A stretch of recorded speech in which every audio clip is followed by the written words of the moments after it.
So my first thing is always, if you are unable to see, because in the good book it says that, we were all made in the image of divine of God in Imago Dei. And if you are unable to see God in another, then that's your own self-work to do. Right. That's something that is Hmm. internal that Hmm. needs to be worked on, worked Hmm. through. Again, maybe it's that fragmentation, fracture, whatever that is. I feel like sometimes there needs to be internal work that needs to be done that keeps you from seeing God in another, in the fullness of who they are. That's self-work. That's not that person. That's not that's self-work. And so I would say if men were looking for a place to start, if you can't see the divine in a woman, if you can't look at a woman and see the image of God, then that's some self-work that needs to happen. That's just for me personally as an educator, because when I read it, I say that we all made in the image of God. So if you can't see that image, then that's some self-work that needs to happen. Just full stop, self-work. That's for me where it has to start. Full stop, self-work.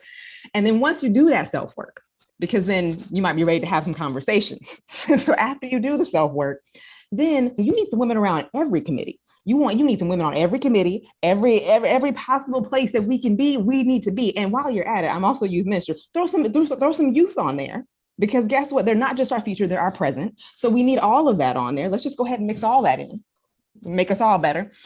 And then while we're doing that, how about we look at some practices? How about look at your practices? Look at, again, the educator me, everything you say, everything you have on your walls, everything in your bulletin, every single practice, every single song you sing, every single thing you say or don't say teaches.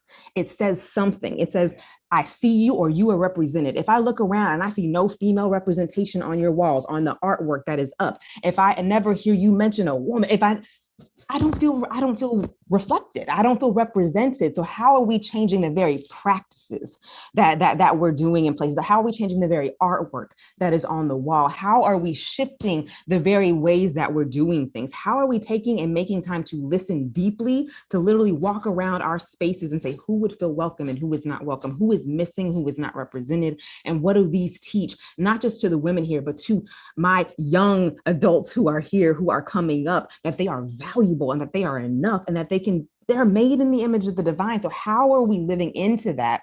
And how are we making space to allow space for creation, for creativity and expression? And I love to say, I believe that we have been created by a creative creator to create. Creation itself, why wouldn't we also have that? What would it mean to do a paint for Bible study? Let's paint the scriptures.